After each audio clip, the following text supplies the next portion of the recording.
Selamat datang di cerita di balik selimut. Ruang privat, tempat imajinasi dan realita bertemu di tengah malam. Setiap bisikan adalah rahasia. Setiap cerita adalah pelarian. Malam ini kita menelusuri sudut ibu kota yang sunyi. Di balik kokohnya dinding perkantoran swasta, ada sosok pria dewasa yang berjaga dalam diam. Namanya Pak Agus. Usianya 41 tahun.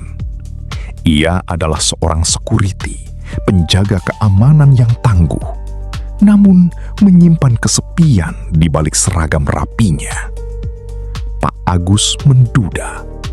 Istrinya telah lama memilih pergi, mencari pelukan pria lain. Namun pengkhianatan itu tidak lantas membuatnya hancur. Ia tetap tegar, menikmati hidup, dan merawat dirinya dengan sangat baik. Di usianya yang matang, Pak Agus tak pernah absen berolahraga. Hasilnya, sebuah tubuh yang atletis, dada yang bidang, dan lengan yang kokoh. Stamina fisiknya masih sangat kuat, siap untuk melakukan tugas apapun, kapanpun. Kulit sawo matangnya memancarkan pesona maskulin yang dominan, khas pria Indonesia sejati. Di tengah malam yang panjang, saat hawa dingin mulai menusuk kulit, Pak Agus mencari kehangatan dari layar ponselnya.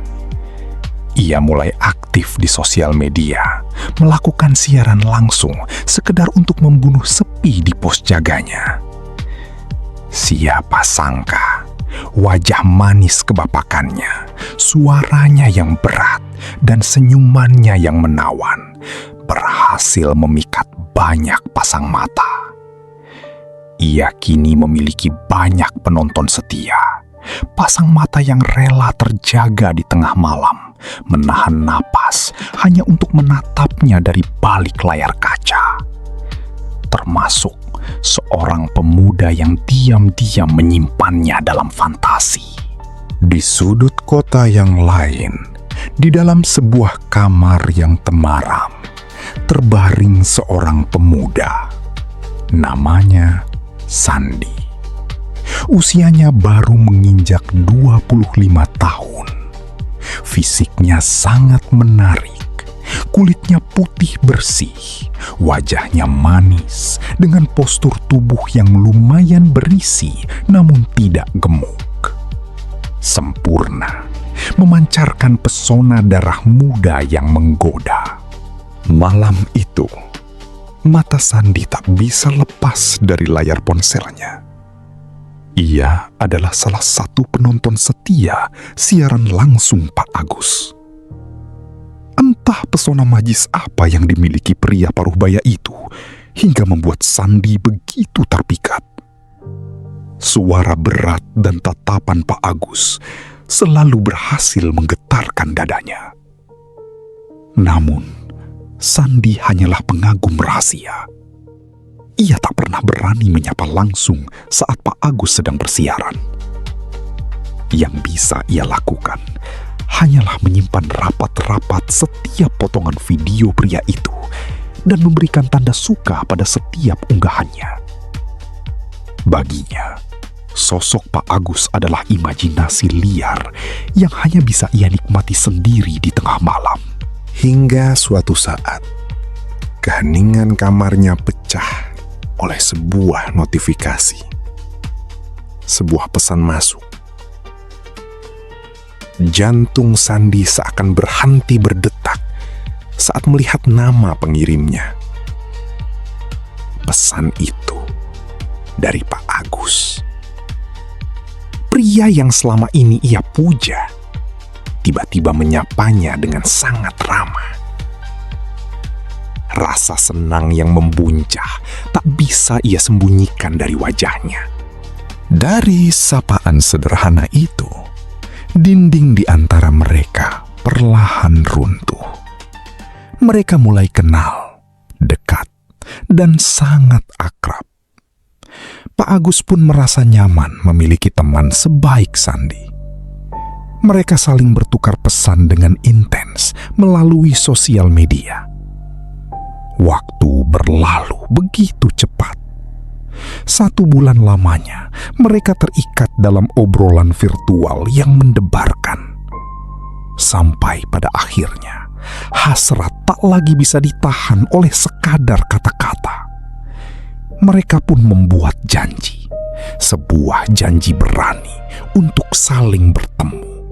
Malam itu, di sebuah kafe di kawasan Jakarta Selatan, jembatan antara dunia maya dan realita mulai dibangun. Sandi yang kebetulan tinggal tak jauh dari lokasi, tiba lebih awal. Setelah memesan segelas minuman kesukaannya di meja bartender, ia melangkah perlahan naik ke lantai 2. Ia memilih sebuah meja di area balkon, posisi yang menurutnya paling nyaman dan paling intim untuk menyambut pria yang selama ini hanya ia tatap dari layar kaca. Di sekitarnya, kafe cukup ramai dipenuhi anak-anak muda dengan kesibukan mereka masing-masing. Ada yang tenggelam dalam obrolan, ada yang sibuk menatap layar laptopnya. Namun bagi Sandi, keramaian itu seolah senyap. Waktu terus berjalan, berdetak seiring dengan debar jantungnya yang makin tak beraturan. Ia menatap jam tangan digital di pergelangannya. Pukul 19:46. Kegelisahan mulai merayap pelan, mencengkeram dadanya.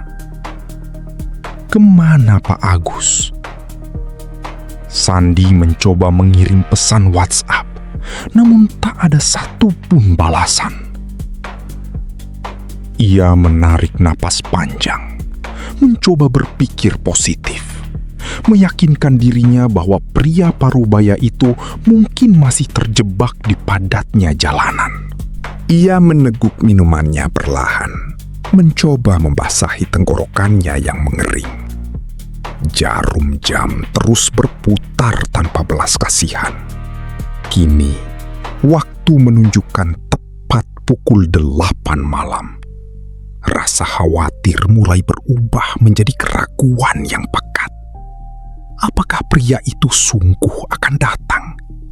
Ataukah semua perhatian manis ini hanyalah permainan belaka? Tepat saat tangannya kembali meraih ponsel, di ambang rasa kecewa, terdengar suara langkah kaki mendekat ke arahnya. Langkah yang tegas.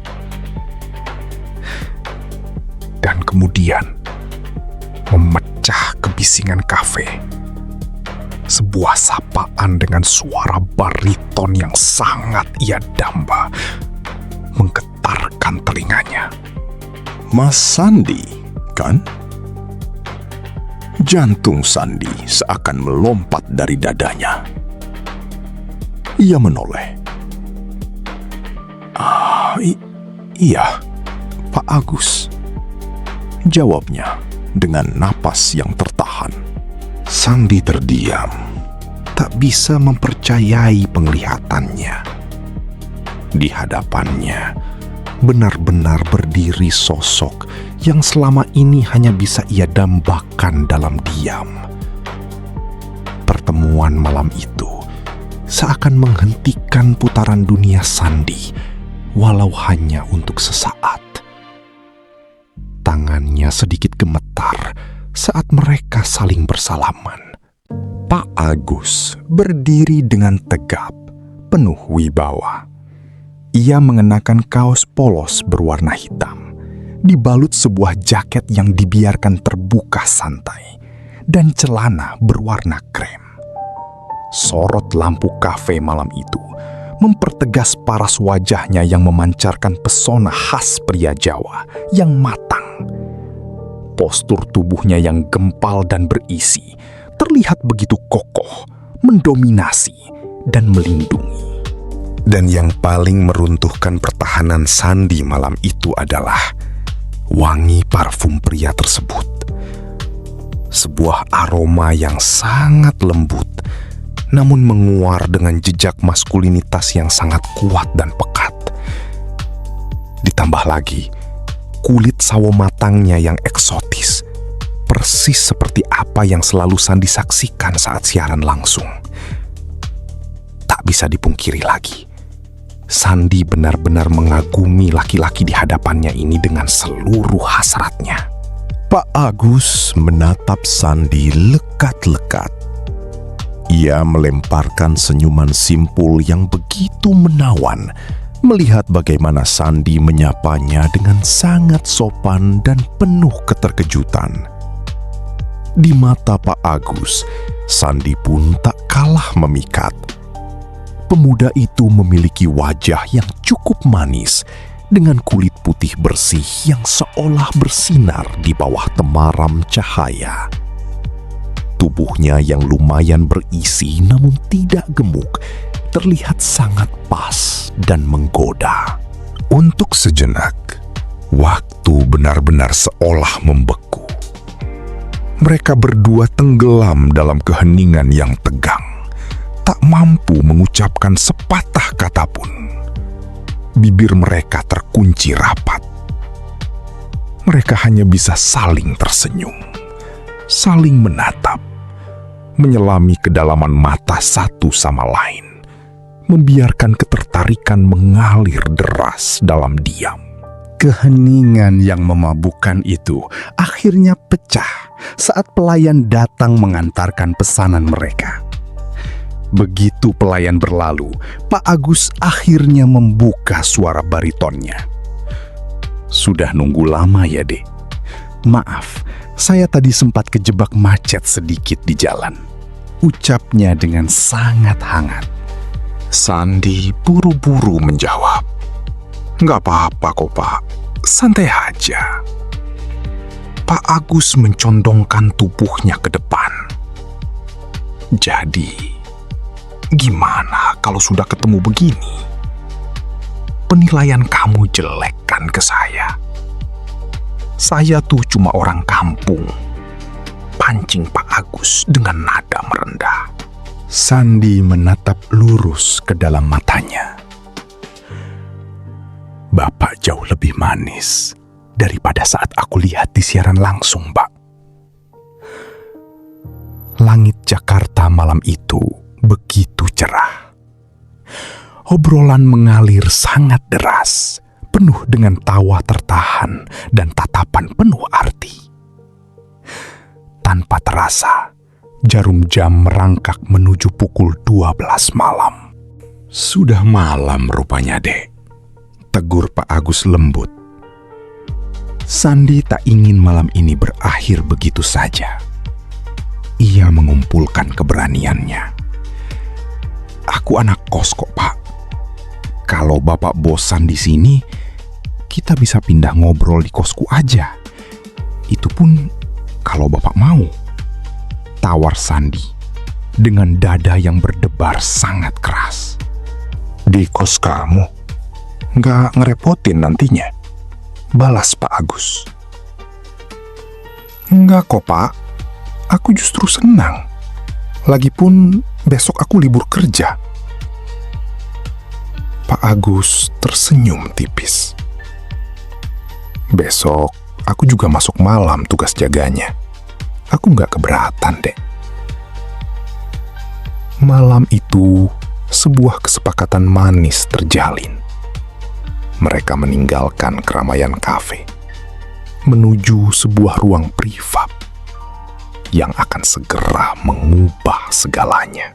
Malam semakin larut, menyisakan embun dan janji yang belum terucap.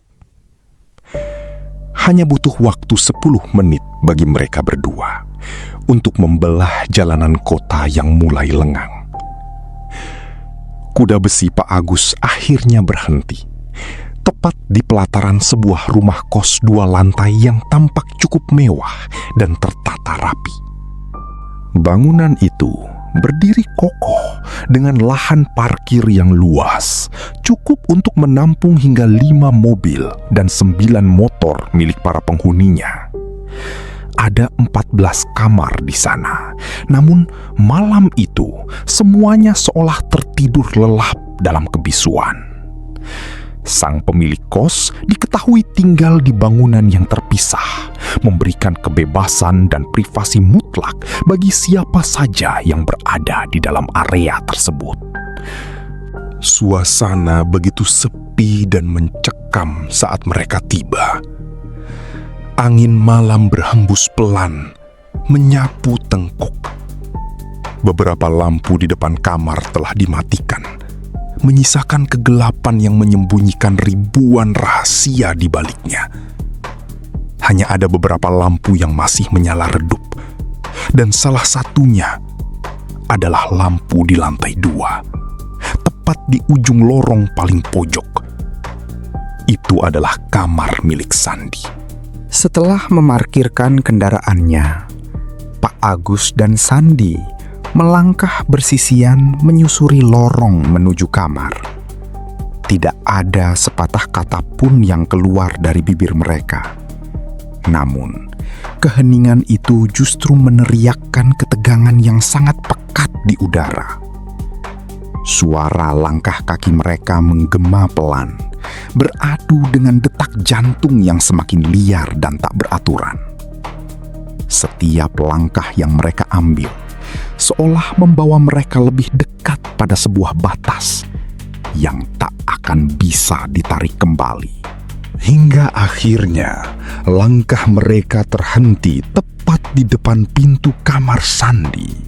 Sandi merogoh saku celana panjangnya dengan tangan yang sedikit bergetar, lalu mengeluarkan anak kunci. Suara gemerincing kunci beradu dengan logam, disusul bunyi klik pintu yang terbuka. Pintu itu perlahan terbuka, mengundang mereka berdua masuk ke dalam sebuah ruang privat, menjauhi dunia luar yang tak perlu tahu apa yang akan terjadi di balik dinding kamar ini.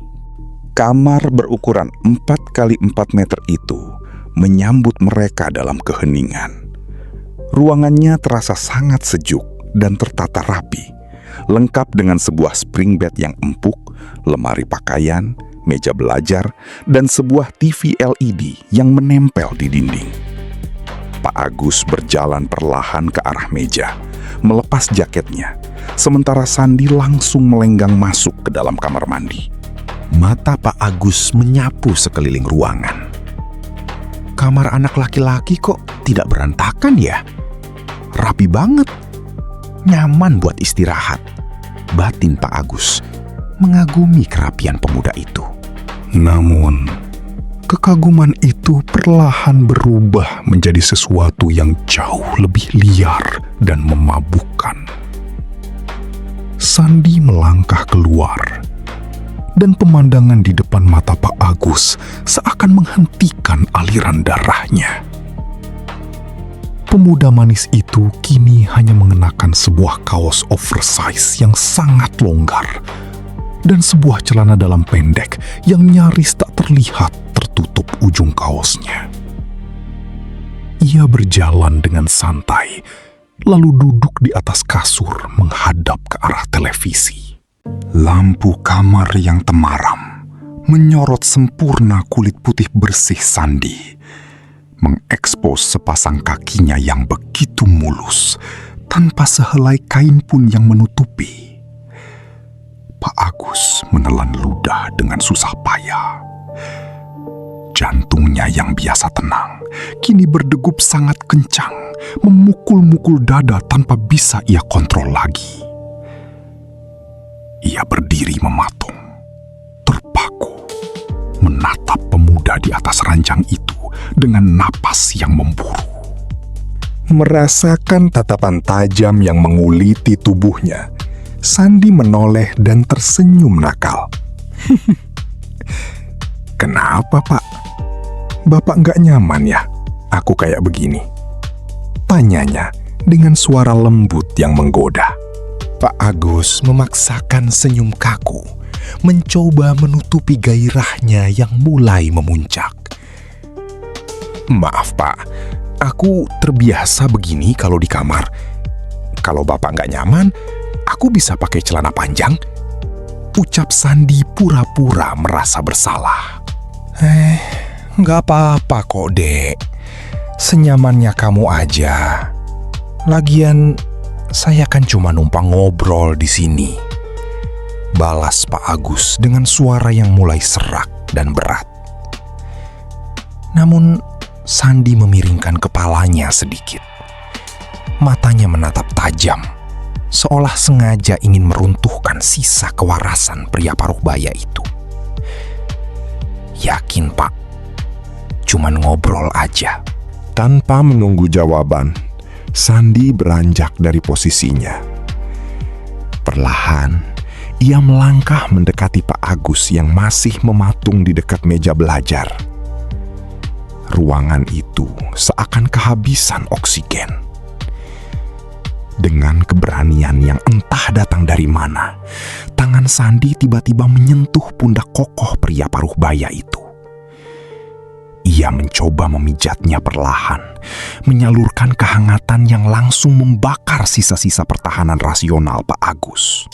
Terkejut oleh sentuhan itu, refleks Pak Agus berontak. Ia berdiri mendadak dan mendorong tubuh Sandi dengan cukup kuat. Sandi terhuyung ke belakang, lalu jatuh terhempas ke atas kasur empuk miliknya. Wajah pemuda itu memucat, dipenuhi rasa bersalah karena merasa telah melewati batas. Bibirnya baru saja terbuka untuk merangkai kata maaf. Namun, kata-kata itu tak pernah memiliki kesempatan untuk diucapkan.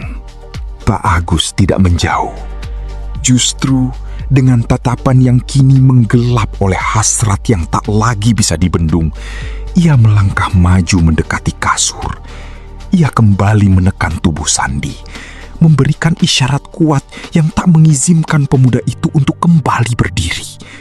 Dan di tengah hembusan napas yang saling memburu, Pak Agus menunduk, lalu mendaratkan sebuah ciuman yang sangat mendominasi. Sandi terkesiap. Matanya terbelalak kaget. Tubuhnya membeku tak menyangka pria yang selama ini ia puja dari kejauhan kini menguasainya dengan begitu intens. Tidak ada lagi kata yang terucap di antara mereka. Mereka tenggelam dalam lautan gairah yang membisu, saling menatap dalam keheningan yang memabukkan. Pak Agus mengambil kendali penuh, memimpin setiap ritme dan dominasi malam itu. Sementara Sandi, ia hanya bisa pasrah, menundukkan egonya, dan menerima setiap detik perlakuan yang diberikan oleh sang penjaga malam. Pagi datang terlalu cepat, merampas kehangatan malam yang baru saja berlalu. Jarum jam baru menunjuk angka 5:30 pagi saat Pak Agus akhirnya terbangun dari tidur lelapnya. Masih dengan kesadaran yang mengambang, tangannya meraba sisi ranjang. Kosong. Sandi tidak ada di sampingnya. Merasa ada yang janggal, Pak Agus segera beranjak dari kasur. Ia buru-buru mengenakan kaosnya, lalu berjalan dengan langkah berat menuju arah kamar mandi. Namun, langkah kakinya mendadak terhenti di tengah jalan. Darahnya seakan membeku, menghentikan detak jantungnya sejenak. Di sudut ruangan, ia menyaksikan sebuah pemandangan yang menghancurkan akal sehatnya. Sandi tidak sendirian. Pemuda manis itu tengah berdua dengan seorang laki-laki asing, terlarut dalam keintiman yang tak seharusnya disaksikan oleh mata Pak Agus. Pria asing yang tak ia kenali itu tampak begitu pasrah dan menikmati pelayanan yang diberikan oleh Sandi, membiarkan hasrat menguasai pagi yang sunyi.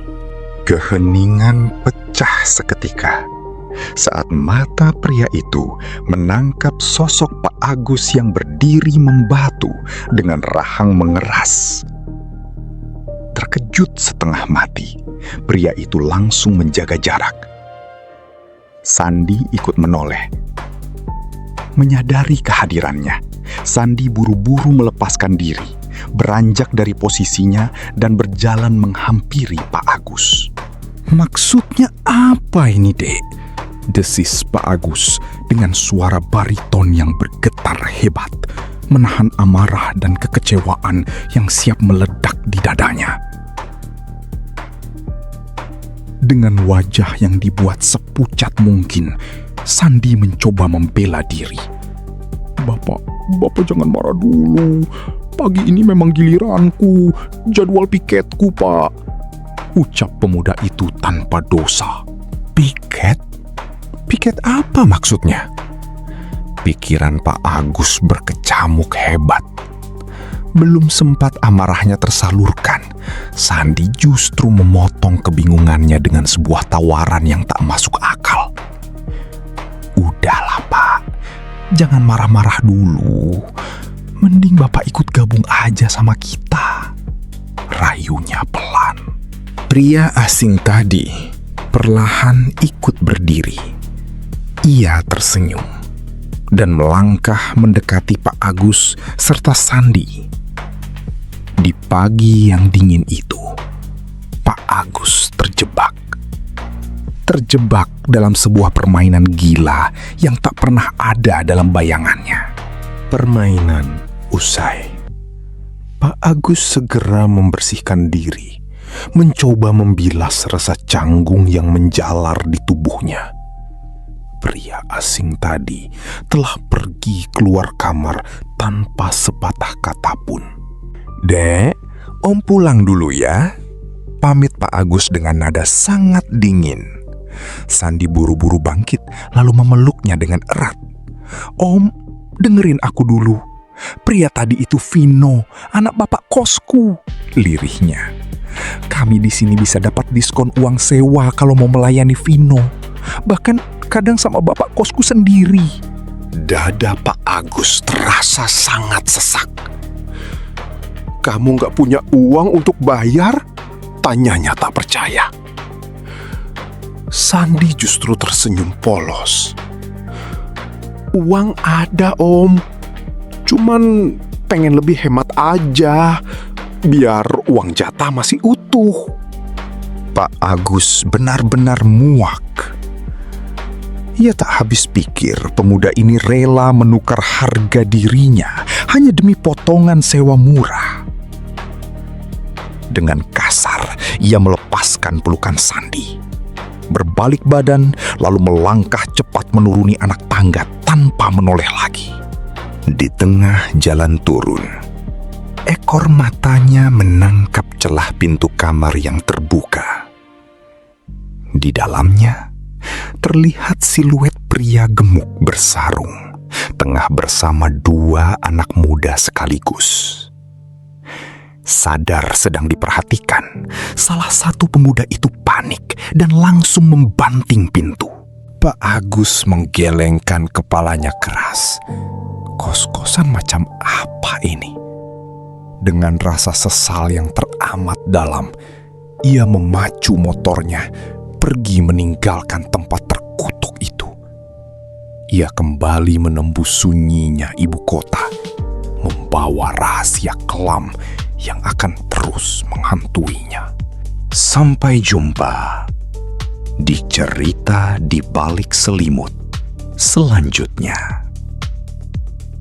Tidurlah sebelum rahasiamu terbongkar.